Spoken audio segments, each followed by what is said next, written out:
The Browns were frowned upon entering 2023 because of the reputation the Deshaun Watson sex allegation scandal has left on them. But nonetheless, they're hoping that was going to be left behind, at least in their eyes. And they're hoping that their big trade acquisition from, now that's 2 years ago, was going to pay off. So, unfortunately for the Browns, they really couldn't do anything in free agency or the draft due to the very limited resources surrounding the Deshaun Watson trade over 2 years ago. But they were getting a full offseason out of their starting quarterback. So Deshaun Watson pretty much had a full season to try and get right, try to get himself reacclimated into the world of the NFL. Now it's just going to be a matter of whether Watson could recapture that magic he once had in Houston. So unfortunately for Deshaun Watson and the Browns, they couldn't quite get that. They couldn't quite get the memo that Deshaun Watson really needs to step it up. Because, sure, the Browns got off to one of their best starts of their season, and probably their franchise history, at 6-3 by week 10.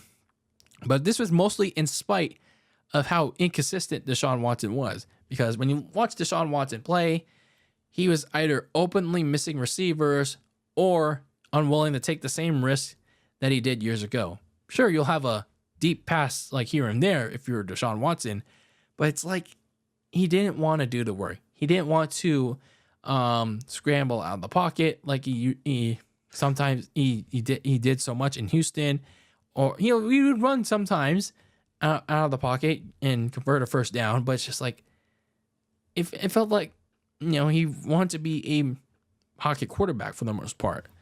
I mean, no shame in that, but it's just like you gotta make sure you get your reads and you connect with your receivers. It's a shame too, because his best games were followed up with some kind of injury too, specifically a shoulder injury. You look at week 3 against the Tennessee Titans, he pulled on a good 2 touchdown game, but then unfortunately the next game he suddenly said that no, I'm not going to play in this game because I have a shoulder injury, and the Browns went on to get blown out by the Ravens. And then you go into the rematch with the Ravens in week 10. He roused the team to victory, but then it becomes really costly because he re-injures that same right shoulder from week 3, that forces him to be inactive against Baltimore at home in week 4. So it's like, damn. It's like, what are we doing here? So when you look at Deshaun Watson in 2023, it's like that turning point that could have been in week 10, it could have been a trend upwards for him. But it's just like we have to wait and see if he can really play back up to his potential in 2024, because it's just like lost potential in 2023. So speaking of quarterbacks, like once Deshaun Watson got hurt, now you have to go back to your well of quarterbacks, like the never-ending story of many quarterbacks in Cleveland. So they had to first go to Dorian Thompson-Robinson to play for a couple of weeks, but then he got hurt too in Denver with a concussion. And now you have to figure out, oh, shit, what do we do now? We tried our luck with PJ Walker, but it's like that didn't work either. So this team was surviving with the certain side of the ball, but the offensive side was pretty much dying because not just the quarterback issues heading into an important stretch of the season, but they also lost their running back, their starting running back, Nick Chubb. He was the engine. He was basically the engine of this offense, like for the first 2 weeks of the season, and he suffered a nasty leg injury, like a really bad leg injury that is like too gruesome that you can describe. So once Nick Chubb was gone, so was the running game, and it became a very reliant pass-heavy offense. So if you're the Browns, it's like, shit, what do you do? It's like you lost your starting quarterback in Deshaun Watson. Now you go into a game against Denver. Dorian Thompson-Robinson gets hurt too with the concussion, and you have to go PJ Walker for like the second half. It's like, damn, we're stuck here. So that brings us to Joe Flacco. The Browns have to make a call to Joe Flacco, who was sitting on his couch They bring him to start the next game against the Los Angeles Rams in LA. And it took a little while for him to settle in. But then afterwards, it was full speed ahead. Flacco kept the offense moving aggressively, and he had them scoring. The offense looked so much different. It looked so much more flowing with Flacco under center. Flacco threw for over 300 yards in the last 4 or 5 games that he played in Cleveland. And when you look at that offense, Amari Cooper, David Njoku, Elijah Moore, and many others greatly benefited with Flacco under center, despite the obvious turnover issue that was very prevalent with Flacco. But they were moving and grooving with Flacco at quarterback, like something that Deshaun Watson or none of the backups presented. And when you look at the biggest strength of all of this team, it's that top 5 defense under defensive coordinator Jim Schwartz. Like, this group had to pull the biggest carry job of the season for the Browns. Last offseason, like, they made it a top priority to get Myles Garrett some damn help, and it paid off massively. Like, look at Za'Darius Smith, Dalvin Tomlinson, and Shelby Harris. They were a very physical and aggressive pass rushing unit. And then in the secondary, corners Denzel Ward and Greg Newsome, and then safety Juan Thornhill, they were turnover generators. And sure, you had some injuries piling up later in the season, but they were a very hard-hitting unit that would not let the opposition get anywhere close to scoring range. And even if they did, they wouldn't let them in the end zone. They would not let them convert many first downs, per se. But this team was a very strong unit. So for the Browns, they started off very middling because of Watson struggling and his season-ending injury. But once they signed Joe Flacco, it gave the Dog Pound something to be hopeful for, maybe even delusional for as well. They finished the season 11-6, and they got their second playoff berth in, I believe, 4 years because the 2020 season.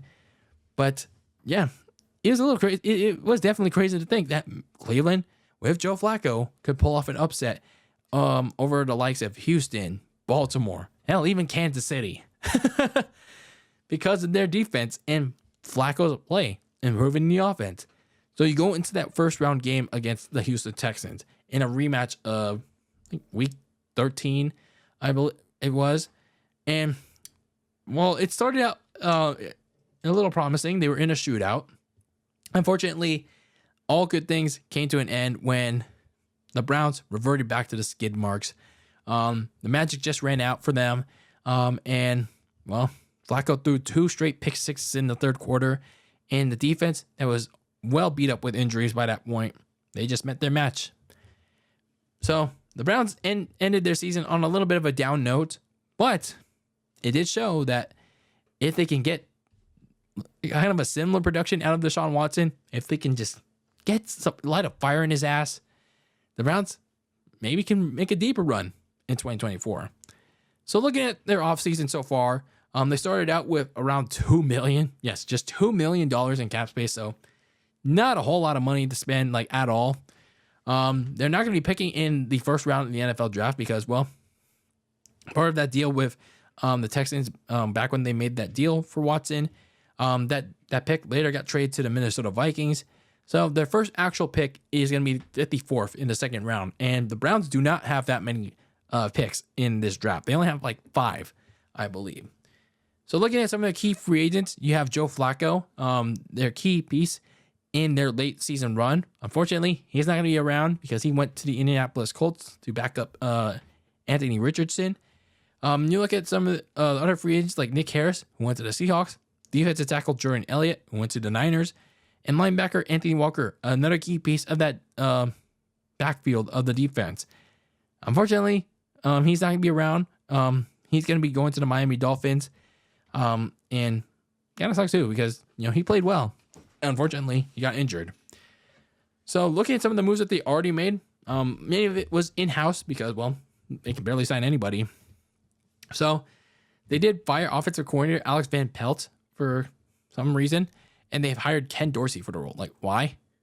Ken Dorsey really struggled in Buffalo, so I'm not sure why they signed him here. But they did make a big splash at receiver, like Broncos receiver Jerry Jeudy. They often talked about receiver for Denver in return for a 5th and 6th round pick. So another receiver alongside Amari Cooper and Elijah Moore was much needed. So adding Jerry Jeudy to the mix should help out Deshaun Watson. They did sign a backup quarterback by the name of Jameis Winston. Yeah, to go alongside Watson. They at least did resign za'darius Smith and Shelby Harris, as well as Maurice Hurst. So that defensive front alongside Myles Garrett gonna stay together. So looking at some of the remaining needs that they need to address in the offseason, you have to draft a linebacker to replace Anthony Walker, because, like I said, big key piece to the Browns' strong defense. And when he got injured in the middle of the season, he was really missed.